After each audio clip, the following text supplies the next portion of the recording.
कहते हैं ना कि कुछ चीज़ें अचानक हो जाती हैं और ऐसी होती हैं कि लाइफ में सब कुछ हील सा जाता है। उसको कहते हैं ना कि पैर के नीचे से ज़मीन का खिसक जाना। कल मैं आपके सामने आया और इतनी अच्छी खबर जब मुझे एग्जैक्टली ये समझ में आया कि 11 जनवरी को अगली डेट की सुनवाई होनी है।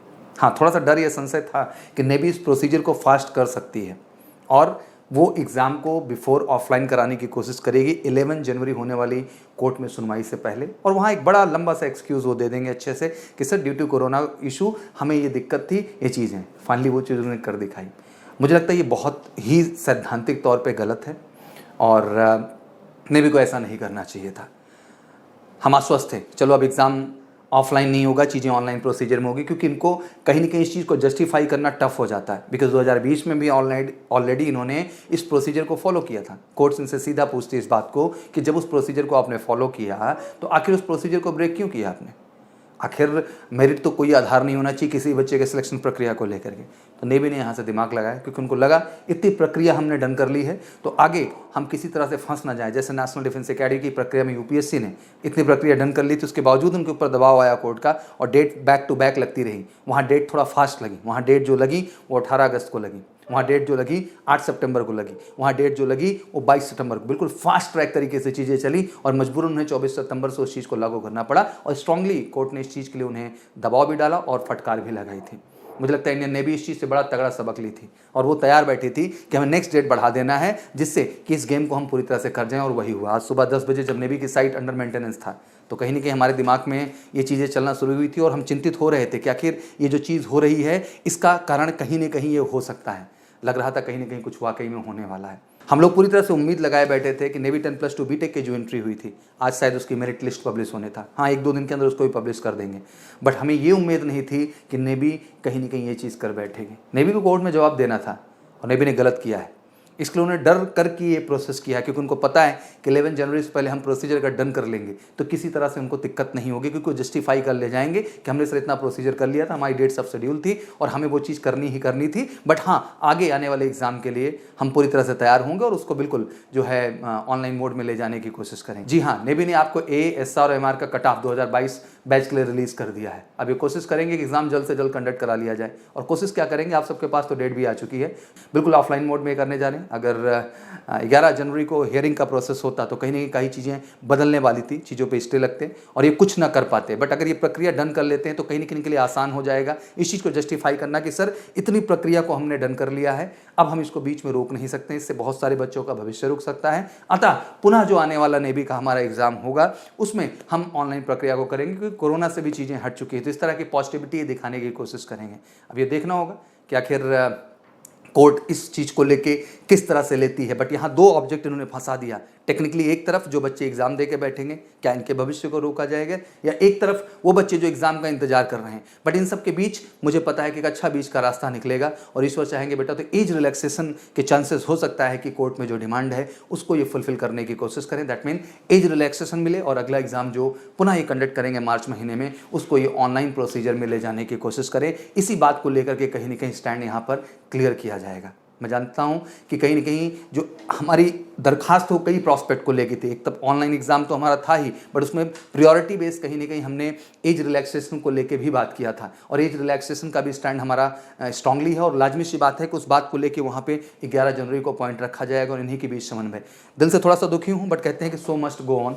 जिम्मेदारी हमारी है हर चीज़ को बताना, समझाना, लगातार आपको आके स्ट्रांगली अपडेट देते रहना। Be a very positive and जो डिस्कशन चल रहा था, जो फीडबैक आई थी वो एक यार पॉजिटिव नोट लाई थी, दिल खुश करने वाली थी। बट मुझे टेक्निकली नहीं पता था कि नेवी इतना फास्ट प्रोसीजर करेगी। बट कहीं ना कहीं थोड़ा सा अंदेशा तो जरूर था कि अगर इन्होंने ऑफलाइन प्रोसीजर को तेजी के साथ डन कर दिया तो लाजमी सी बात है कोर्ट में इनके पास एक अपना पुख्ता स्टैंड हो जाएगा कि सर इतने बच्चों का हमने इतना प्रोसीजर जो है फेज 1 का जो है और फेज 2 का कंप्लीट कर लिया है, तो अब सर हमारे पास स्थिति है कि हमें बैच भेजना है और हमारे पास टाइम नहीं, एकेडमी खाली जाएगी, इंडियन कोस्ट गार्ड का बैच ऑलरेडी वहाँ से तैयार होकर आएगा। बहुत सारे स्टैंड जो है इंडियन नेवी बनाने की कोशिश करेगी। हाँ, बट उसके साथ साथ जब इनको कोर्ट से फटकार आएगी तो 2 चीज़ों की एक्सपेक्टेशन में स्ट्रांगली चल रही है। एक कि अगला एग्जाम ऑनलाइन करेंगे, शॉर्ट, इसमें कोई क्वेश्चन मार्क नहीं है, जो स्टैंड अभी तक देखने को मिल रहा है, और साथ ही साथ एज रिलैक्सेशन जैसी चीज़ों को भी प्रायोरिटी मिलेगा।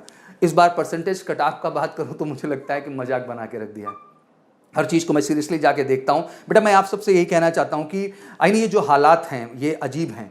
जो बच्चे एग्जाम देने जा रहे हैं उनको बेस्ट ऑफ लक, और आप सब भी बच्चा मैं चाहूँगा कि निराश बिल्कुल ना हो यार। ये दौर थोड़ा बुरा है बेटा और परिस्थितियाँ अजीब हैं, जो कुछ नहीं सोचा था वो हो रहा था। आइए कट ऑफ का भी थोड़ा सा ओवरव्यू देख लेते हैं, चार्ट में समझते चलिएगा। ये मोटा मोटा समझते हैं। हिमाचल प्रदेश से शुरुआत करता हूँ मैं। लास्ट टाइम इनका आया था 93.4%, इस बार 94.6%। क्या मजाक बना के रखा हुआ है। ASR कट ऑफ की हम बात करें, महाराष्ट्र लास्ट टाइम था 79%, इस बार 89.6%। what a growth actually sir, lovely. Telangana 91%, last time 92.4%. Delhi 89%, last time 87.8%. Haryana 97.1%, last time 93.8%. मजाक बना के रखा हुआ है, पूरे के पूरे हरियाणा का दिल तोड़ दिया यार। मुझे लगता है कि what एक्सपेक्टेशन भी है और ये चीज़ें क्या हो रही हैं टेक्निकली। आते हैं राजस्थान पे, 97.8%, लास्ट टाइम का कट ऑफ रहा 92.8%। क्या क्या परफॉर्मेंस है। आई थिंक पूरा राजस्थान का बच्चा किस लेवल पे चिंतित होगा sir. And I think Indian navy को ये बात महसूस करना चाहिए कि सर ये it's a kind of joke sir, it's a kind of joke. What is exactly is going to happen.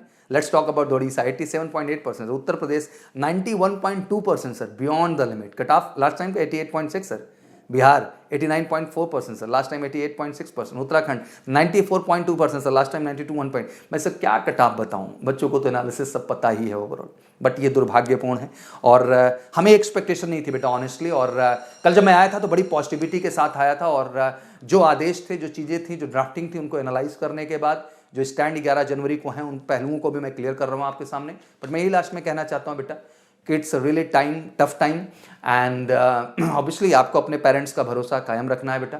खुद पे भरोसा रखिए, परिवार पे भरोसा रखिए, ईश्वर पे भरोसा रखिए। चीज़ें बेहतर होने के चांसेस हैं। 11 जनवरी डेट लगी, वो बिल्कुल गलत नहीं जाएगी। वो अगले प्रयास के लिए एज रिलैक्सेशन भी हमारे सामने होगा और कहीं ना कहीं आपका ऑनलाइन एग्जाम प्रोसीजर भी होगा और शायद यही रणनीति थी जो इंडियन नेवी ने यहाँ करके दिखाया है। एमआर की बात करूँ, हिमाचल प्रदेश 93.4%, यूपी 96%, क्या मजाक बना रखा है। Delhi 91.2%, Bihar 98%।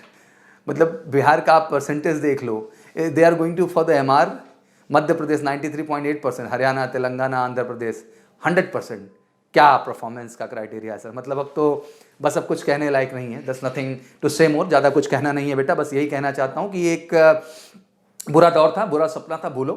Have a focused for the next target. अगले के इंडियन कोस्ट गार्ड एग्जाम के लिए भी तैयार हो जाओ, इंडियन एयरफोर्स के लिए भी तैयार हो जाओ, इंडियन नेवी के लिए भी तैयार हो जाओ। और यार डेडिकेशन और जज्बा स्ट्रॉन्ग लेवल का है ना, तो भाई एनडीए के लिए तैयार हो जाओ, क्योंकि उससे और शॉर्ट है, क्लियर है, अप टू द मार्क है और हम जबरदस्त प्रिपरेशन भी उस चीज़ को लेके कर रहे हैं। थोड़ा सा दुखी हूँ आज, ज़्यादा चीज़ों को नहीं कह पाऊंगा, बट अल्टीमेट यही कहना चाहता हूँ कि ज़मीन खिसकी है आज पैर के नीचे से। मुझे नहीं पता था कि इतना फास्ट एक्शन होगा और इतना फास्ट एक्शन ये करेंगे एग्जाम कराने से लेके फेज 2 तक। 11 जनवरी के पहले इनकी सारी प्रक्रिया डन रहेगी और ये बिल्कुल स्टैंड यही ले लेंगे स्ट्रांगली कि सर हमें ये बैच भेजना है, हमारी सीट खाली हो चुकी है, सर इन बच्चों का भविष्य नहीं रोका जा सकता। हाँ, अगले में हम ये रिलैक्सेशन और कहीं ना कहीं ऑनलाइन मोड को आपके लागू करेंगे, मानेंगे, क्योंकि इस चीज़ को ऑलरेडी हमने कंडक्ट किया हुआ है प्रोसीजर के हिसाब से। तो मैं लास्ट टाइम यही सबसे कहना चाहता हूँ बेटा, अच्छे से तैयारी करिए, फोकस करिए अपने आप को बेटा। और जो बच्चे नहीं मौका पाए, तुम भी घबराना मत।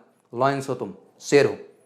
This is not your mistake, ये आपकी कोई मिस्टेक नहीं है। एक तरह की चीटिंग है, एक तरह की गलत बात है और मैं इसको कहीं से कहीं तक सपोर्ट नहीं करता हूँ। This is the wrong. ये कहीं ना कहीं फेथ टूटा है, कहीं ना कहीं वो जज्बा टूटा है, बट इन सब के बीच खड़ा होने वाला ही फौजी होता है और तुम फौजी हो बेटा दिल से। तो बिल्कुल इसी जज्बे जुनून के साथ तैयारी में लगे रहो। अगला मौका आपका बिल्कुल श्योर शॉट है, उसमें कोई कंफ्यूजन नहीं है। सारी चीज़ें क्लियर अभी से कर रहा हूँ, बट अभी के तौर पे अब आप ईमानदारी के साथ जो सच है उसको कबूल कर लीजिए। आ चुका है आपके सामने। बस मुझे वही लॉयन, वही शेर, वही जज्बा, वही जुनून आपका बाहर चाहिए और वो कमिटमेंट मुझे कमेंट बॉक्स में चाहिए कि आप लॉयन हो। You need to roar. आपको रोर करना है और अपने अगले एग्जाम और टारगेट्स के लिए जम के प्रिपरेशन करना है और जो वर्दी का सपना देखा है उसको जरूर पूरा करना है। Thank you so much. Wish you good luck. जय हिंद, जय भारत।